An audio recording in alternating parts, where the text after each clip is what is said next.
It's kind of fascinating how out of all these superheroes, especially from Marvel, Spider-Man seems to be the one that is the most enduring.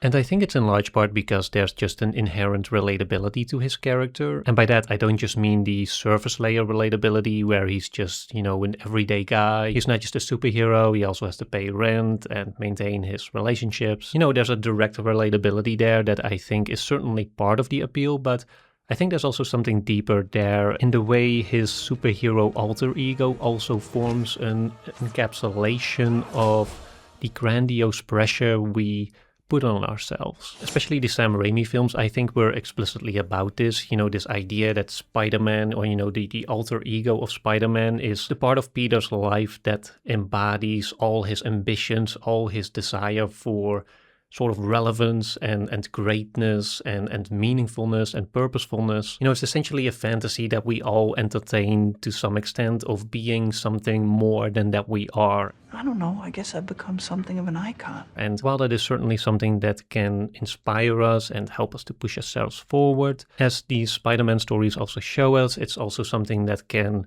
kind of run out of control, or that we can just lose ourselves to the detriment of the other aspects in our life that need maintenance. And I've just always liked how the Spider-Man movies deal with that to some extent. The way they just simultaneously let you entertain a fantasy of being more while also reminding you of the dangers that fantasizing and dreaming can have for other aspects of your life. A lot of the times the clue of a Spider-Man story is not just that he has to be a better Spider-Man, but also specifically that he has to be a better Peter Parker. And I think there's just something really humanizing and inspiring about that. And yeah, having said that, last night I saw the new one, Spider-Man Brand New Day.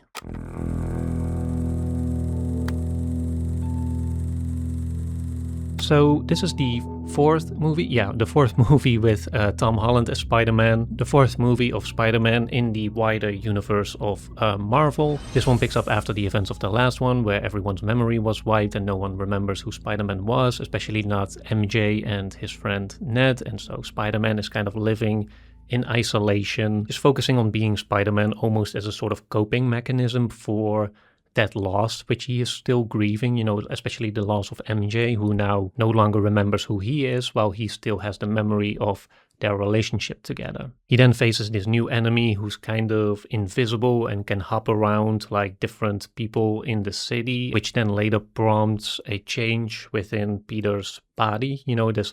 At first I thought it was kind of like a Venom thing that was happening, where there's a power within him that's going out of control, not just for better, but also for worse, and that he then subsequently is going to try and repress. They kept the main villain here out of the marketing, so I won't talk about it here until I get to the spoiler section, but generally I think this Spider-Man movie was really focused on the idea of acceptance and the idea of time passing and just the importance of not resisting change. I don't think it's the most thematically rich Spider-Man that we've seen, even from Tom Holland himself, but I do think it lands most of its emotional beats quite well. There's a lot of sincerity to it, which, is something that Marvel has been kind of pivoting towards in the last few movies. Thunderbolts also did it, and now this one as well. I still really like Tom Holland's performance. I think he also works really well with the cast around him, especially MJ, which, played by Zendaya, which is no surprise because they are married in real life. They're obviously playing around with their relationship kind of becoming restored, but I liked how the movie kind of plays with your expectations there. I won't spoil it, but there's a sort of fake out where you think everything is going one way and then it kind of shifts away and goes somewhere else. And I just like how it doesn't go for like easy solutions that immediately undermine the gravity of what happened at the end of the previous movie. It really takes seriously the weight of that event and the consequences of it, and then tries to make a sort of theme out of that about, moving on, life not being the same anymore and not becoming the same anymore as it was. And, it's nice. I would say it generally worked in what it was trying to do, but I'm just not sure if it was enough. And I'll get into that in a moment. But first, some other things that I liked was I liked the way it was filmed. I thought a lot of the sequences had a lot of energy to it, especially the action sequences were nicely filmed. There were some nice compositions that felt like kind of comic booky in a good way. I liked the inclusion of the Punisher, sort of, as a plot device. He's kind of useless. At one point he's brought in to help Spider-Man fight the Hulk, which of course is completely ridiculous in terms of like power levels. And just overall, he just seems to mostly be there to throw a wrench in Spidey's plan, or just do something else for reasons that are like kind of unclear. He doesn't really have his own goals or mission in this movie. He just wants to do what Spider-Man is also doing, but then wants to do it in his own way, even if it's about a situation where he has no real involvement in unless the writers want him to be there. So in that sense, his presence kind of feels forced. It doesn't feel naturalistic. It doesn't feel like he has anything to do. Like he doesn't feel like he has a mission of its own. But a lot of this, for me at least, is forgiven just because his presence just works on an emotional level. Like the movie kind of emphasizes that there's a sort of shared bond between them because both of them have lost significant others. They both live in isolation as vigilantes, and in that sense there's a bond between them in a way that we also saw in the previous movie between Tom Holland's Spider-Man and the other Spider-Mans. And there's some of that sincerity and some of that emotionality there with the Punisher, and there's a few good laughs that you get out of it, a few like heartfelt moments, and like in that way I do think he kind of earns his presence in this movie. Mother. Go home! Having said all that, there were a few things that I also struggled with in this movie. For one, I didn't like how it handled a lot of the setups and payoffs. I felt like a lot of the plot was just very predictable from the moment things were being set up. So for example, when Spider-Man was starting to change and developing all these new skills and abilities that he didn't want to have or was afraid of, and he wanted to repress them, he made this chip that was specifically designed to repress all those abilities. But, the thing about it was like the moment that thing was made, that moment that thing was introduced in the story, you immediately know, like, okay, he's gonna take that off in the final act. That's where this is so obviously going. He wants to repress his new powers. He wants to resist the change that's happening to him by putting this chip in the back of his neck. And so obviously, like, okay, before the finale, his character's gonna grow and he's gonna take it off. And that's exactly what happens, spoiler alert, I guess. But you see this coming from a mile away. It's not really a spoiler. As a side note, I felt like the actual transformation also didn't feel as meaningful as it could have been. Again, this isn't really spoiling too much, I would say, but in the end, he takes the chip out, he gets these new powers, but they're basically just his spider powers, but slightly better. They almost play it as like this Matrix moment, or Neo at the end of the Matrix, the first Matrix, where he's suddenly able to stop all the bullets, and they kind of try to play it like that, but it doesn't feel like he's actually, you don't really get the sense that anything has actually changed, except that he's now maybe slightly more spiderish than he used to be before. To me, it just felt like he had Spidey sense again, but slightly better, and super strength, but even slightly stronger, and the web, which is now coming out of his arm directly instead of out of the little machine thingies, and which is now also stronger than the other web. It just felt like more of a symbolic thing rather than an actual transformation. And if you're going to go for something like that, I do think it also has to work on the surface level and not just on the thematic level, I think. Otherwise, you're just turning the subtext into the text itself, and that's not how that goes. You ready?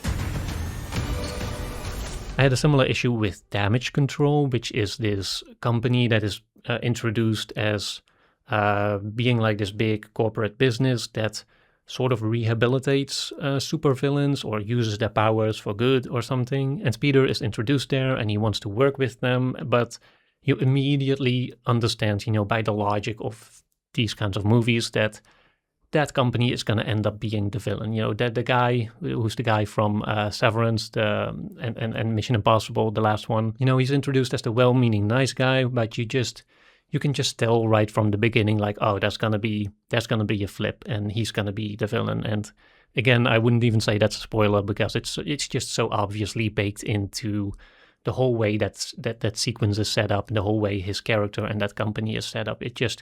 It's just designed with the inevitable twist baked in there and for you to recognize right at the start. And for me, there was some friction with the way that was set up and Peter's character, because normally, Peter has his Spidey sense, which also senses like vaguer threats that we don't immediately pick up. Like in the last movie, for example, there was this great moment where his spider senses were like tingling, and you get this ominous sequence where he finds out that the Green Goblin was actually evil, or, you know, he was presenting himself as good, but then he turned out to be evil again.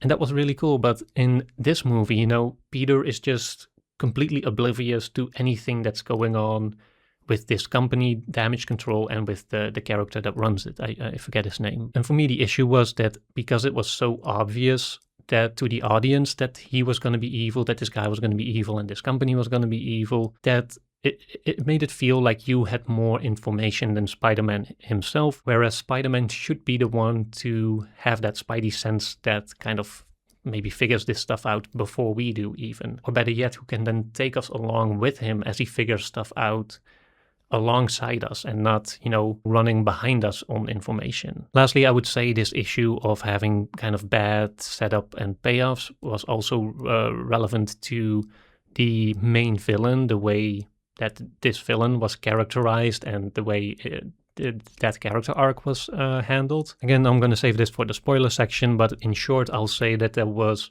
a kind of friction between wanting to keep this character, the identity of this character, a mystery even within the movie itself, and also establishing them as a full-rounded character with an arc, basically a character arc. You know, because the mystery takes up so much space, then once we actually get to understand this character or get to know this character, there's very little time to actually develop them. And it just feels like the kind of cheating at the end, where it's just basically one scene to generate sympathy and then another scene to give us like the big emotional payoff. And it's just, for me, it was, even if the moment itself worked in isolation, I still feel like the payoff or the build up towards it just wasn't quite there. It wasn't quite enough. You're not gonna get away with this. But he might. My other main reservation about this movie, which is an issue that I've had with all the Tom Holland movies, is that I feel like there's just a friction between the Spider-Man movie, you know, the Spider-Man story, and the greater Marvel universe. Like, I think Spider-Man works really well when it's this relatively small, self-contained story about, you know, just some guy in New York struggling to get by while also trying to make sense of his superhero powers and, you know, all that stuff that we talked about earlier. And to be fair, I think those elements are certainly present in this movie, and I think they are what works best about this movie. But you can also feel like the greater Marvel universe kind of pulling at it from different sides. And it just draws focus away from what I think is the essence of, you know, the Spider-Man myth, basically. Like, there's another cameo here from one of the other Marvel characters who comes to help Spider-Man out for a little bit and who does the sort of obligatory, like, oh, this is not an issue big enough for the Avengers, so you go have fun with this on your own thing, which I feel like at this point is no longer really necessary, but still, even that character kept sort of emphasizing like, oh, what's happening to you, that's just small bean stuff. We're about like the big beans stuff or something like it. And, you know, well, they played it as a joke, and it is still repeated multiple times. And because of that, it does still feel like it's chipping away at the self-contained importance of this story a little bit. Like, oh, this is just the small thing while you're waiting for like the big Avengers movie that's coming later, and where Spider-Man will also have a bigger part, even though, you know, I think that's just taking the focus away from where it should be in this moment, which is just on the Peter Parker story, on this contained story of Spider-Man in New York and his struggles and issues and so on. And I'm not sure if it's because of whatever's going to happen in Doomsday or whatever they have planned for the future of Spider-Man, but the problem with Marvel at this point is that I don't feel like it has a clear plan of where its individual characters are going, and you can kind of feel that in this movie to some extent, where it doesn't quite feel like they understand or they have an idea of where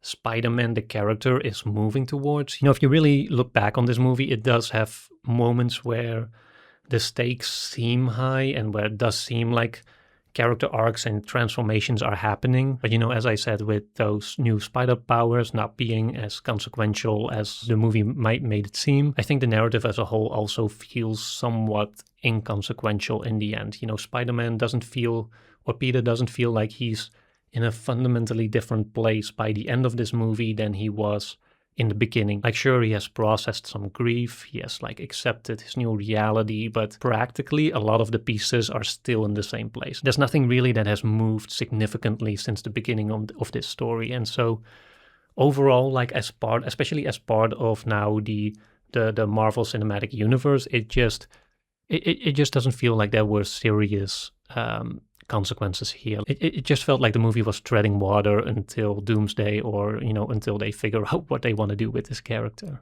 So before I go into spoilers, I'll just say that all in all, this for me was just like a perfectly average movie.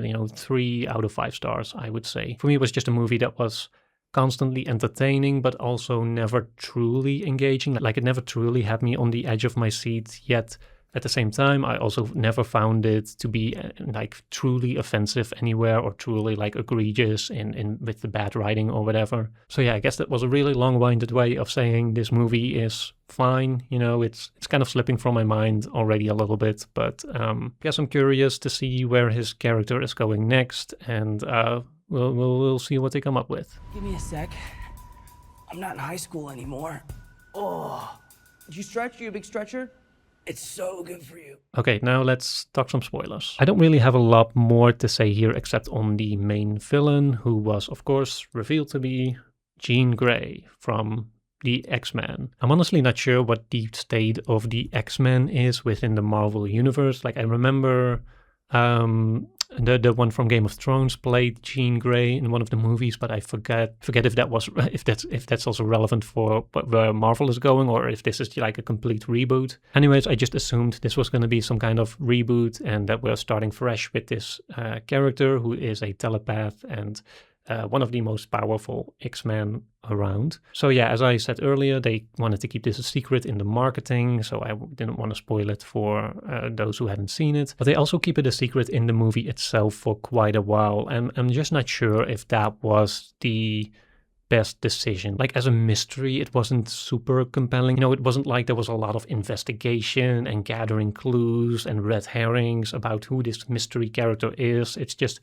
at one point, the plot just is like, okay, that's Jean Grey, by the way. I actually thought it was a lot more compelling once we knew Jean Grey was Jean Grey, because that's also when, they really started to work on her characterization. And again, as I also mentioned, like the way they handle it now, it's basically just one flashback scene that we get to kind of set up the emotional stakes for her character, which is that she wants to break into the damage control company to save her sister. And again, as with those other issues with setup and payoff, is that this one was also kind of obvious. She's trying to break into this company for some kind of mystery object, which they called it VMAX or something. But you kind of quickly get the idea like, oh, this is going to be a person rather than an object. And because Jean Grey is such an important character in the Marvel franchise, and also a heroic character to some extent, you can already guess like, oh, she's going to save someone close to her, and she's going to end up being the sympathetic character in this story that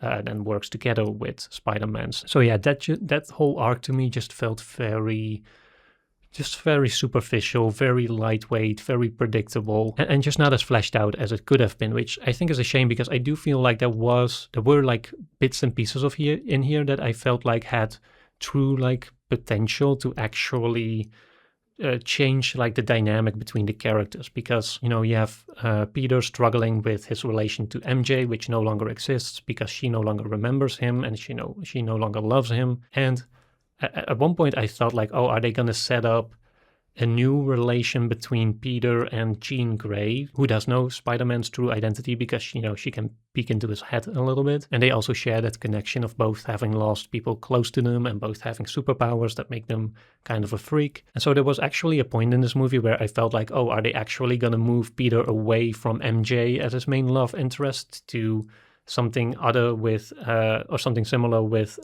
Jean Grey? They didn't do that, and maybe they're going to do it later, but I did feel like there was more potential here to actually use Jean Grey as a character that has more of an impact on Peter's character or Peter's journey and his status quo, basically. And in a way that also fleshes her character out a little bit more, because again, she basically gets the one scene that establishes the sympathy, and then There's the other big scene at the end where she is stopped by Peter through the power of empathy and sincerity, which, you know, I'm not against, obviously, on principle, but I just felt like this movie didn't fully earn that message. You know, it made sense from Spider-Man's perspective or Peter's perspective, but I didn't feel like, from Jean's point of view, I didn't feel like she had actually come to some sort of transformative moment, in part because she also just realized that the bad guy had basically killed her sister. You know, she thought she was going to be able to save her, but then it turns out she was killed. And then immediately, you know, she's kind of forced by the plot to let go of that anger, like right away, because that's where Peter already is or has already been. And so, you know, it felt like the movie just kind of skips her character forward so that it can align with where Peter was in that moment, which just made it feel a little bit unearned, you know. I actually kind of wonder if the movie would have been more interesting if, instead of having the Punisher be there as Spider-Man's friend, if that was somehow Jean Grey's character, because again, the relation between Spider-Man and the Punisher in this movie is basically the same as the one between Spider-Man and Jean Grey, in the sense that they both connect with each other based on shared loss and trauma. But whereas the relationship to the Punisher is not really consequential on a narrative level, the one with Jean Grey absolutely is. And so I was just wondering if they couldn't have done more with it to make that a little bit more impactful, but you know, I don't know. I guess it also depends on where Jean Grey is going to go after this, but yeah, I feel like that's, again, that shouldn't be a detriment to the individual movie, or like the idea that a character needs to be somewhere 3 movies down the line, that should not have an impact on the individual movie that we're watching in the present. So even if they have a specific plan laid out for Jean Grey, like I still wanted a little bit more in this one as well, instead of just having a kind of lackluster introduction to a character that's going to become relevant later and possibly not even be part of Peter's story, which in hindsight would make this even more redundant if she's just like a character that gets introduced here but then kind of branches off into like the X-Men stories or whatever. So yeah, that's all I got on Spider-Man Brand New Day. Thank you for watching, and I'll see you in the next one.